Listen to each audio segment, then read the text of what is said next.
When Gail met Dr. Birnbaum, he appeared to be the complete package. A doctor, a pilot, speaks languages. Who wouldn't want their daughter marrying that person? They looked like they belonged together. Then she dropped off the face of the earth. There's no absolute proof that she was dead. It's the where's the body problem. They can't point to her date of death. They can't exactly say how she died. They can't exactly say when she died. But they have a theory. I nearly fell out of my chair.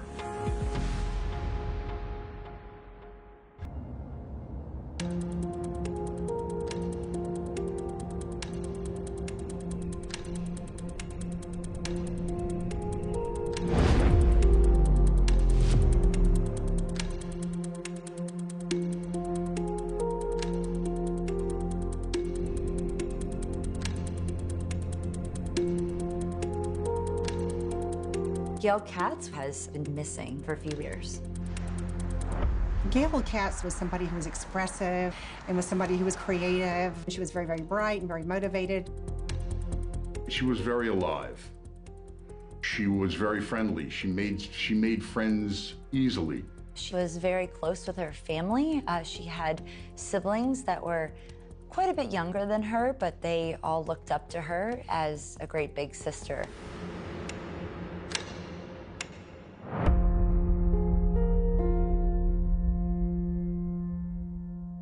It's clearly the torso of a woman. I'm Dr. Joni Johnston. I'm a clinical and forensic psychologist and private investigator. I spend most of my time evaluating violent offenders. This torso is taken to the morgue, and they start looking at it. The body roughly matched Gail's height and weight, and there are other pieces of evidence that could help suggest this could be her. One of the things I noticed is there's a certain mark on this torso's rib. And they know that Gail had some kind of unusual formation on one of her ribs. And so they start believing this is Gail. I'm Dr. Brianna Fox. I'm a criminologist at the University of South Florida in Tampa. They go ahead and declare it as Gail's body and bury it in a ceremony with a headstone, and the family routinely goes to visit Gail's grave with the body that they presume to be of Gail. It brought closure to the family who had been living with the distress of knowing that their loved one, a family member, had been killed. Law enforcement can no longer call this a missing persons case. It might be a murder.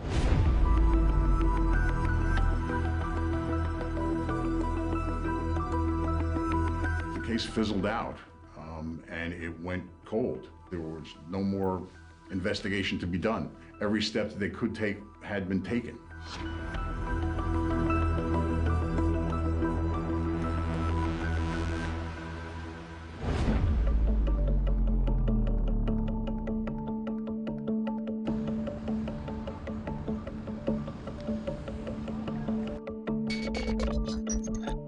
My name is Daniel Bibb.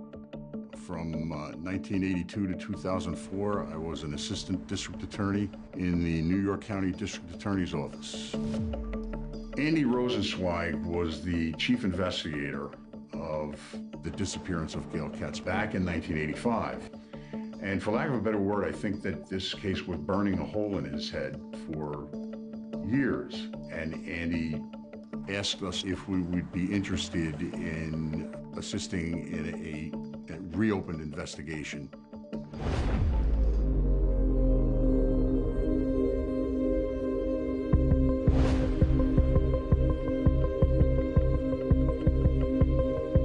I think her mom had probably a certain ideal that she wanted her daughter to find, somebody who would take care of her, somebody who was ambitious, somebody who was successful. Robert was impressed by her personality, and she was a very good-looking woman. From all accounts, from people who knew them, they hit it off pretty much right away. When Gail met Dr. Birnbaum, he appeared to be the complete package. Someone that Gail's parents would be proud to have married their daughter.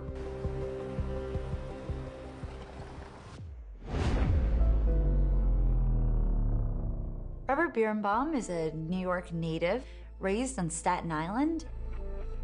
Robert, or Bob, as he was called, was somebody who, from the very beginning, was a whiz kid. He was somebody who was brilliant.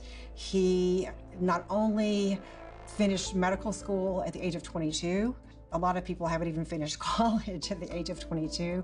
He was gifted academically. He could play musical instruments. He spoke 5 languages. He was athletic. He ran on the cross-country team. So, I mean, this is somebody who you look at and kind of go, this is a Renaissance man. He had a pilot's license and would take her on dates, flying around Manhattan.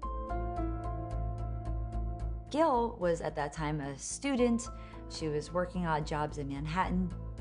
She is just really impressed and, told her friends that even though I've lived here for all my life, I've never seen New York in this way.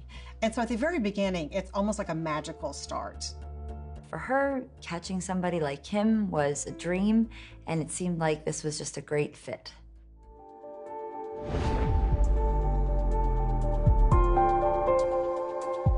They looked like they belonged together.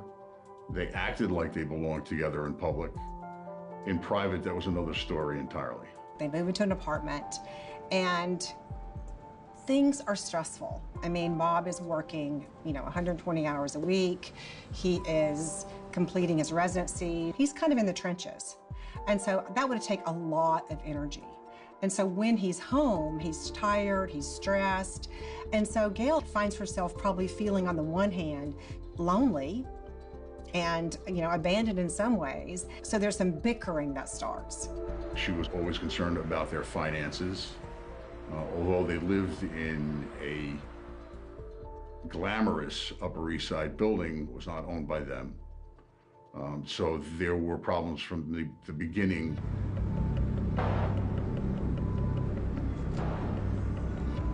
The arguments increased over the time they were married, and they got worse and worse and worse. Even her friends and neighbors started noticing that Robert was extremely controlling. For instance, there were times where Gail would try to just simply turn on a light switch, and if she did, Robert would hit her hand away so he would turn it on.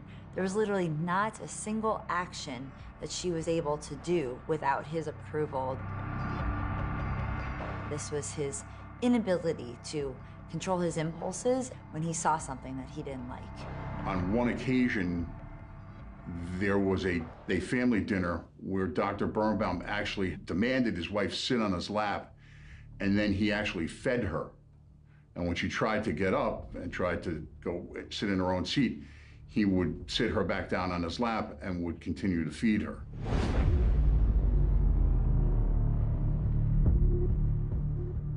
Then something happens that I think most people would be extremely concerned about. There was an incident with Gail's cat where Robert did not want the cat around anymore, and he actually tried strangling the cat to kill it. He then tried flushing it down the toilet, and the cat survived. The reason that he gives for that is he's jealous, and he thinks that Gail loves her cat more than she does Bob. At this point, Gail said she asked her sister to go with her to take the cat to the animal shelter so it could be adopted. And her sister said to Gail, "Why don't you get rid of Robert and we keep the cat?" I think that when anybody is threatened by a pet, it's a cause of concern, because it represents this need to control oftentimes, this deep insecurity about themselves. But even more alarmingly, I think it speaks to the capacity for violence. We know oftentimes that individuals who wind up hurting people start out by hurting animals. And so certainly as a forensic psychologist, that is very concerning to me in terms of violence risk.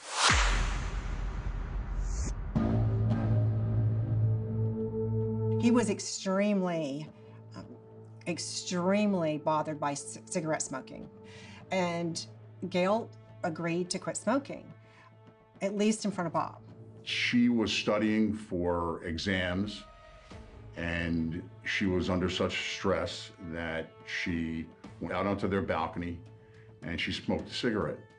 When he came home, he realized what she had done and immediately just went from 0 to 100 angry. He actually strangled her to the point where she lost consciousness.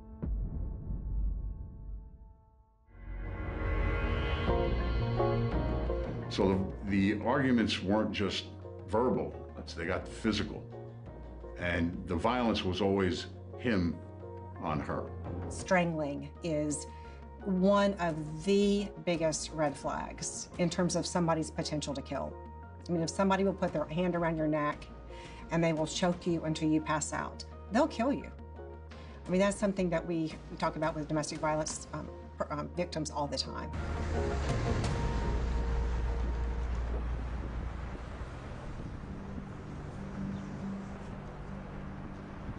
As a result of that incident, Gail demands that he see individually a psychiatrist.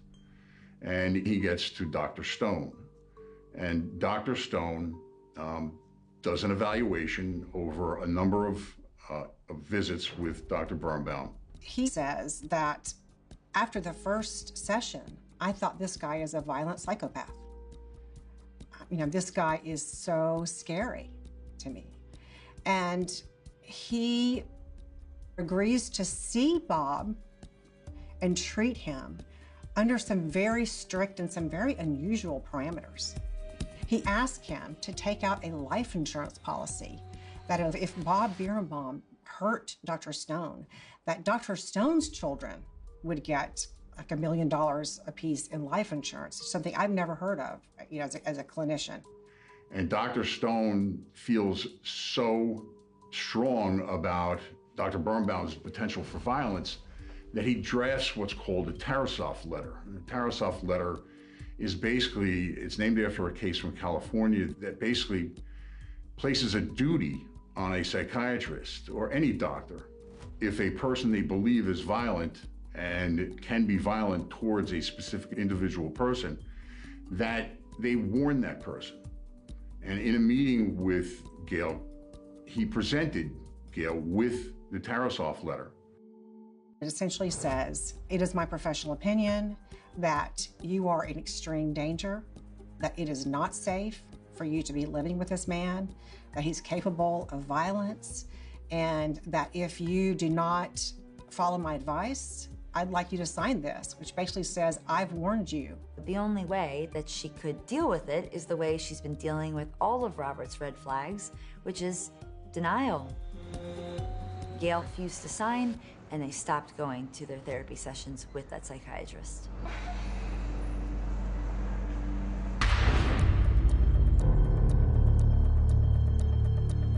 She actually decided to consult a divorce lawyer and start proceedings to separate from Robert. By July of 1985, their marriage was one that was in name only.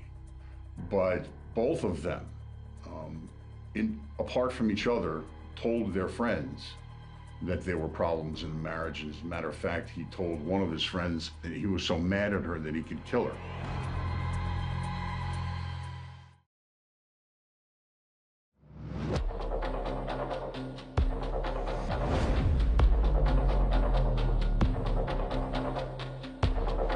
She tells her that she's moving out. She actually has a newspaper in her hand with apartments circled in the newspaper.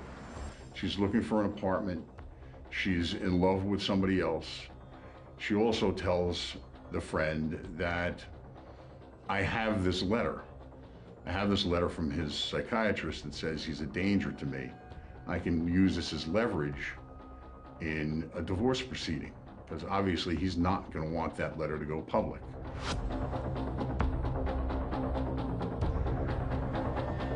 It was our theory of the case that it was that morning that she told him, I want a divorce, I don't love you, I'm in love with someone else, I'm tired of the fights, I'm tired of the arguments, I'm tired of the violence. And by the way, I have this letter that I can use against you. The next day, she doesn't show up for her practicum, which is very, very important. She's now in graduate school, wanting to get her doctorate, and missing seeing your patients is not something you do lightly. I mean, it's a very serious thing to do. And that is not who Gail was as a person. She was very responsible, very disciplined, very, very involved in her program.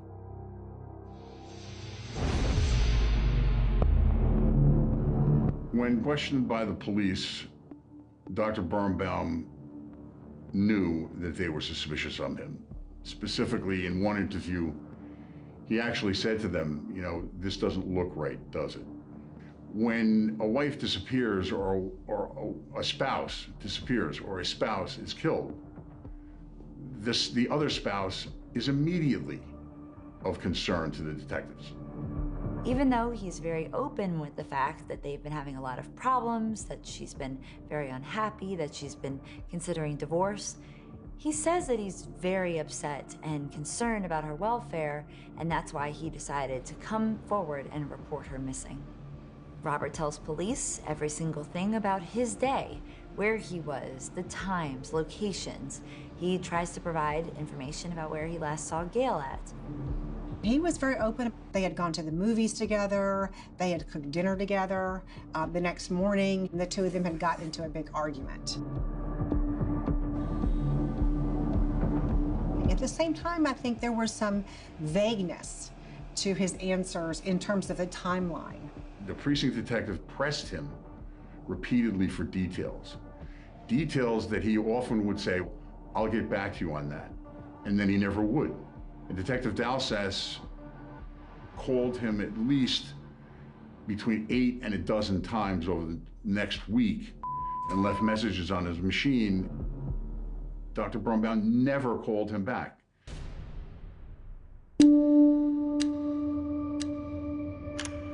This search was spearheaded by Gail's family.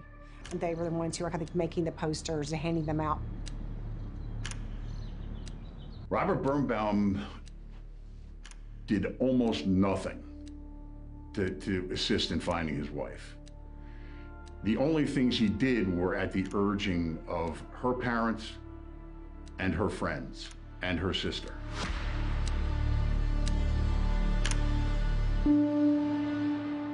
They had a share in a house in the Hamptons, and he was seen partying at a notorious disco within days of his wife's disappearance. And he continues to go to the Hamptons every weekend that he can. Not only does he go, he brings other women with him and brings them home with him.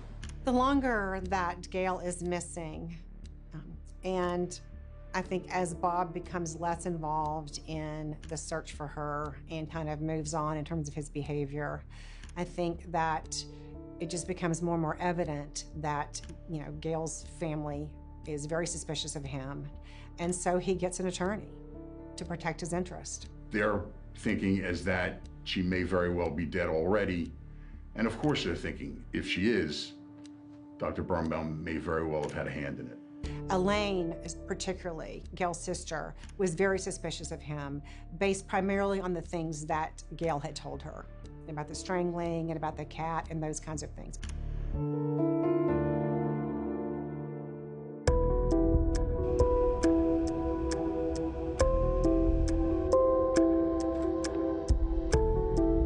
He relates basically the same story, but with some variations.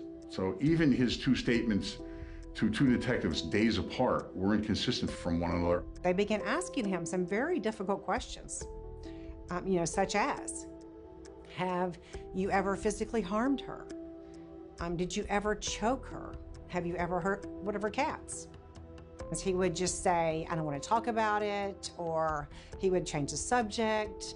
But he's realizing that the focus is on him and that some of the things that people reported really don't look very good. So he's under the spotlight and he's feeling the heat. Gail dropped off the face of the earth. Your wife goes missing, you're the last person to see her, You're the last person to talk to her. Nobody in her family has heard from her. Not one of her friends has heard from her. The case starts cooling off. It was almost unheard of to try anybody for murder where there was no clear evidence the person was dead. Because it was always easy to say, hey, this person isn't even dead, they just ran off with somebody. She had a breakdown, she met somebody else. There's no evidence that she's dead. So this really, really hampered, I think, police.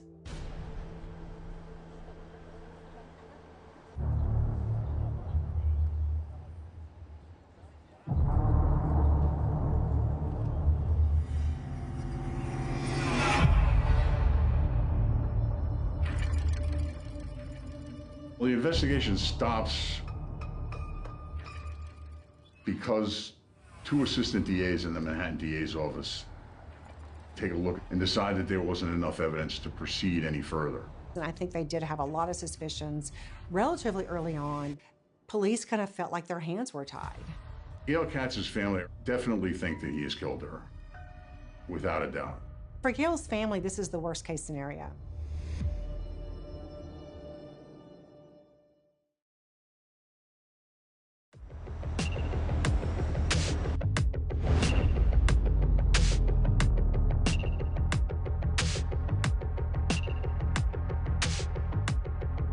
The insistence of his friends saying, you can make a life out here. You're a good plastic surgeon. Las Vegas needs good plastic surgeons.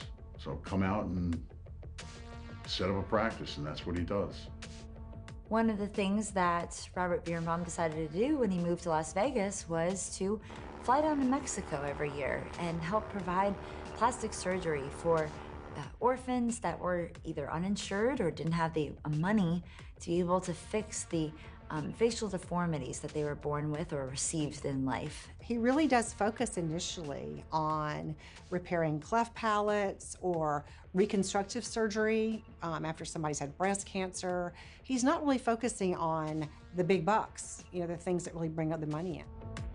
He becomes a local celebrity, if you will. He is on the news. He has magazine articles about him.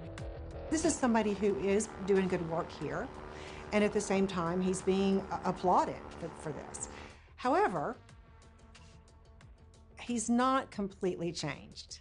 He dated probably just about every female member of the medical community at least once. A number of them for fairly long periods of time. They all ended badly. But he gets involved with a woman named Stephanie. And Stephanie is very much invested in the relationship, but a couple of red flags come up to her. She again notices that he has a temper, that he can be very controlling, that he has explosions of rage. I think at one point she broke a glass accidentally in his apartment, and he just flies into this absolute rage in front of other people. She's like, this is a red flag, and we're gonna go see a therapist and just figure this stuff out. This therapist tells Stephanie, this person is dangerous. You will be at risk if you stay with this person. And so Stephanie ends the relationship.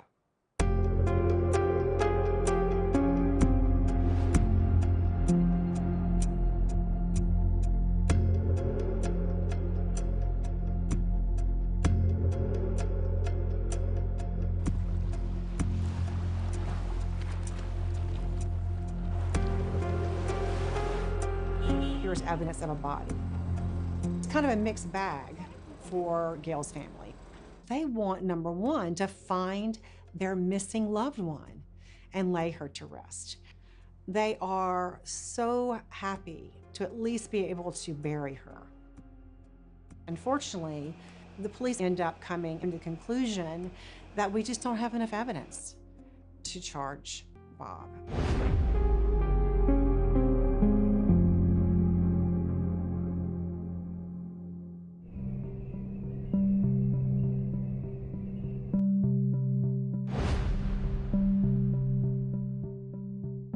It's a bit of a mystery how Dr. Birnbaum ended up in North Dakota.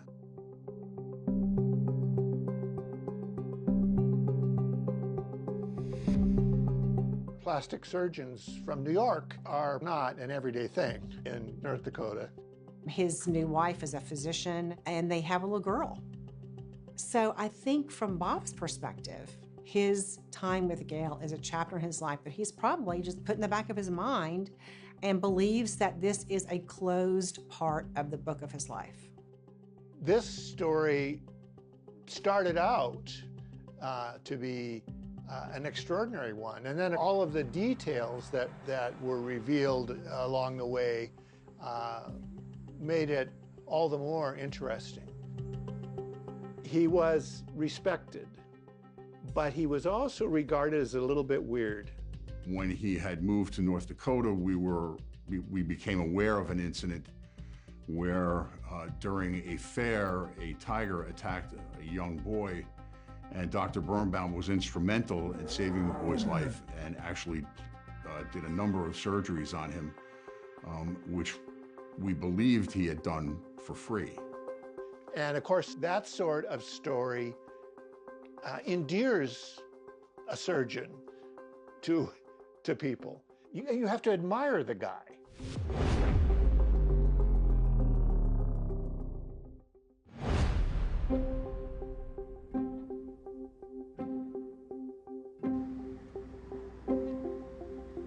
What Bob doesn't know is that there is a detective in New York who is just absolutely determined to try to solve this case before he retires. Andy Rosenzweig said, I believe Dr. Birnbaum may very well have murdered his wife. You guys want to look at this?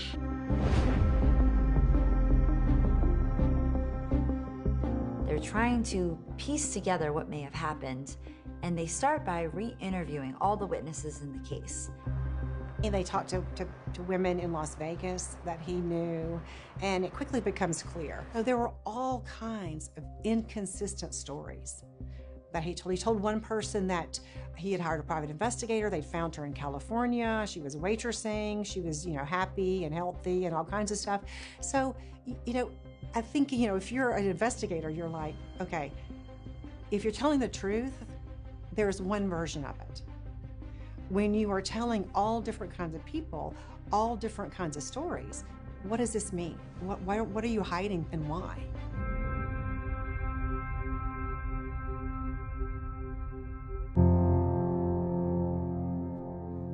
At this point, fortunately, DNA testing is available.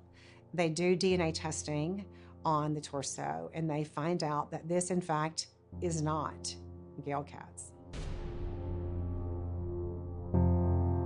Victims' families have to deal with these kind of bizarre good things in a weird kind of way. Meaning, is it good to know that your family member is murdered? No. But is it better than them being missing for 20 years or 30 years? A lot of families would say yes. Finding out that this was not Gail was devastating. Her parents had some sense of peace, and now we're having to realize none of that is true. At the same time, from an investigative standpoint, Bob is back in the hot seat. He clearly was potentially in New York City with Gail at the time that she died.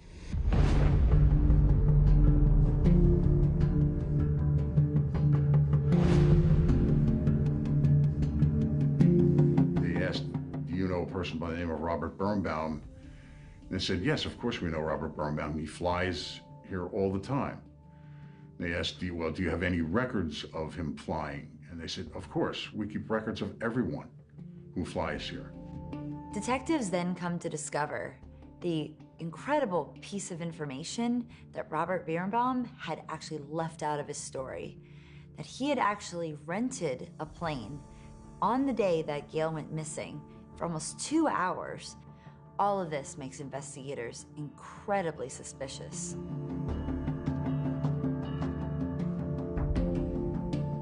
He estimated that from Caldwell Airport, he could have flown as far as Delaware and back, or as far as Albany and back. And he said, going over the ocean and back, at least he could have gone up anywhere between 80 and 100 miles out over the ocean.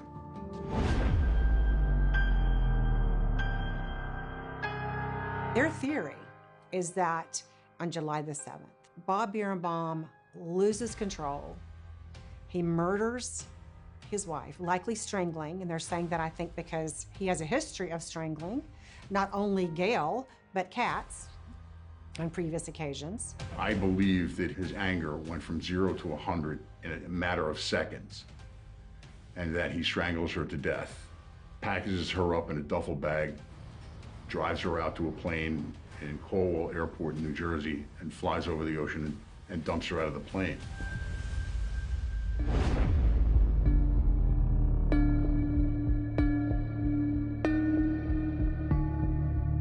The flight log was meticulous. There were no mistakes, no cross-outs, no changes, no alterations. There was an entry that was for 7/7/85, but it appeared as if he had taken a different colored ink pen and he had changed the month from July to August. So now it says 8/7/85. This is a bright red flag. You know, why would somebody be changing their flight log? Plus, in his other interviews with law enforcement, he never mentioned taking the plane out for a ride that day. To me, the thing is, like, why do you lie about something like, oh, I remember shopping, I remember going out at this 6 o'clock, I remember, and he completely leaves out the flight. So it wasn't just a lie of omission, it was a lie of commission, because he's accounting for his time. In my mind, that was a damning circumstantial evidence, because he didn't want anybody to know, because the first thing that would pop into anybody's mind is that that's where she went. That, of course, is evidence of consciousness of guilt. He didn't want anybody to know that he actually flew that day. After collecting all this new evidence and seeing all these discrepancies in these stories, there is just overwhelming evidence that this person killed their wife.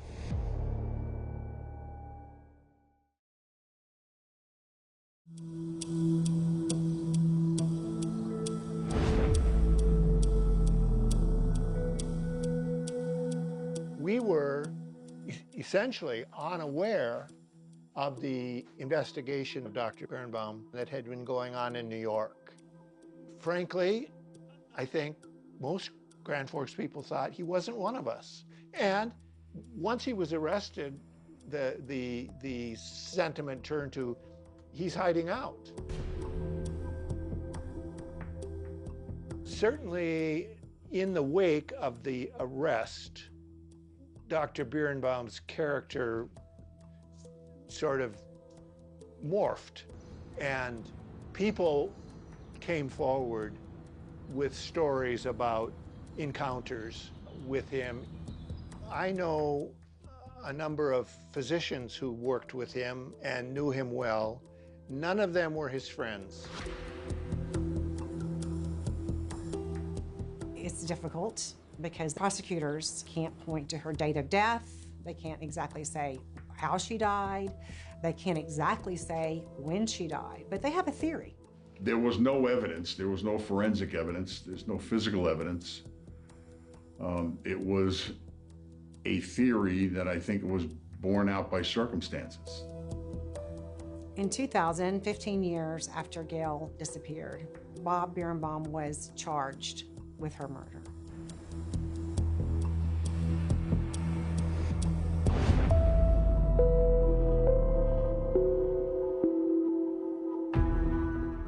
We knew the trial was going to be probably the most difficult that we had ever conducted. I think trying a matter like this 15 years after the incident is fairly uncommon.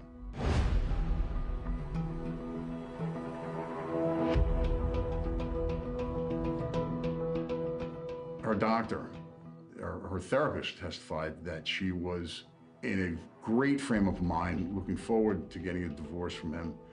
We had her friends testifying the same way. So we categorized each witness. What does each witness give us? And what do they prove?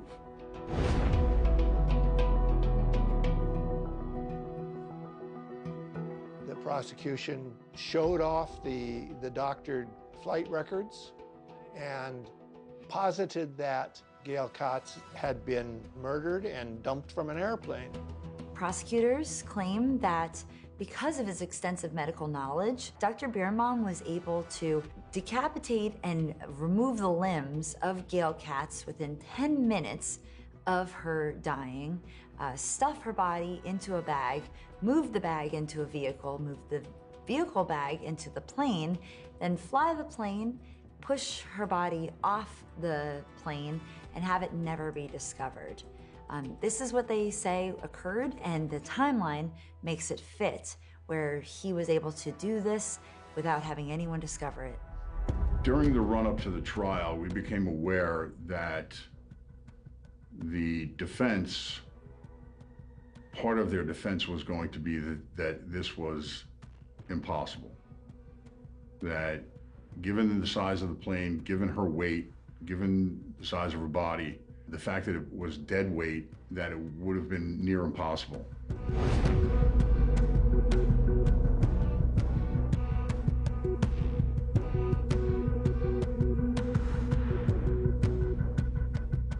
So they did 3 flights, they did 3 demonstrations.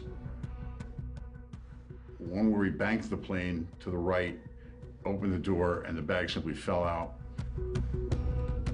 One where he was flying level and he just pushed it out. And the third one where he actually pulled a bag across his body and threw it out the pilot side door. Each of these bags were filled with 100 pounds of sand and 10 pounds of rice to simulate her weight at the time. We showed that not only was it possible, but it was easy.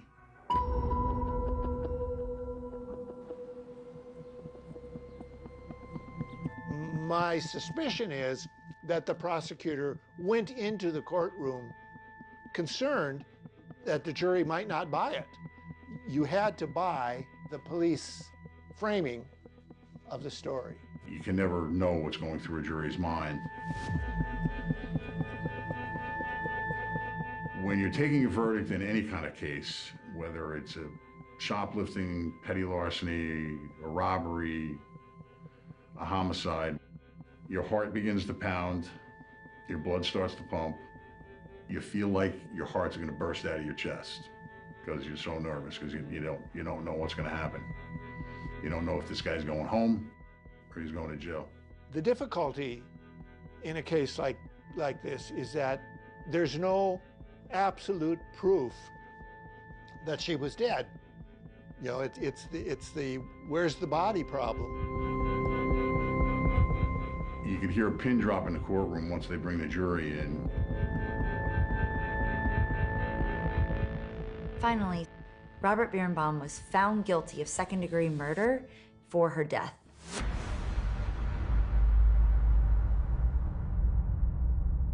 Robert Birnbaum was sentenced to 20 years to life in prison. I did look at him right after that, and he had absolutely stone face. We're all left to speculate how he got away with it for such a long time.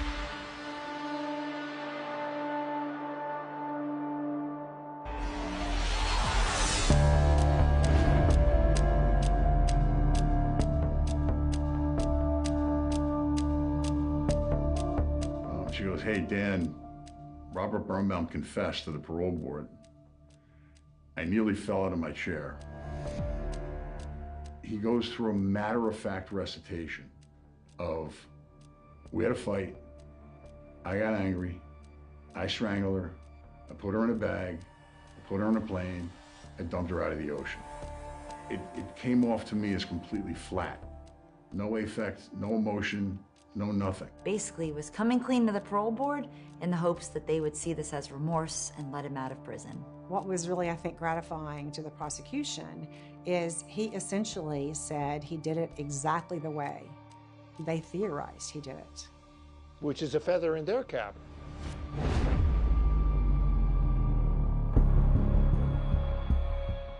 I believe Dr. Birnbaum is a sociopath, that he has no emotions, that the only emotions that he has are anger, ego, self-satisfaction, and anything that has to do with himself. What's interesting is all the steps he took to cover it up. And I think that speaks perhaps to him feeling kind of entitled to, make it go away and to kind of continue his life, which he did for years. I think we find homicides like this shocking because that's not supposed to, it's not supposed to happen at this rarefied atmosphere of the upper middle class. Doctors in general are held to a higher standard. They're viewed as being really the tip of society amongst other professions that we really turn to for the people that could help us, that we turn to for integrity, that we turn to for being the leaders in terms of morality and doing the right thing. He emerges, I think, as an arrogant and abusive spouse. And Gail Katz emerges as a tragic victim who was caught in this relationship for a number of years. Domestic violence happens everywhere. It's all around us. And 99% of the time, you can't see it and you don't see it.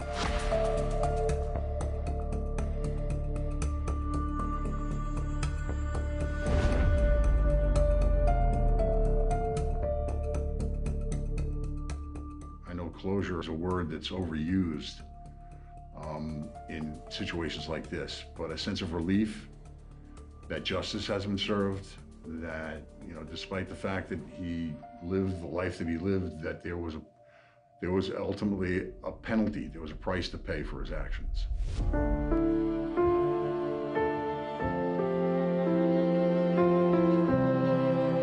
Gail's sister has carried Gail's memory forward.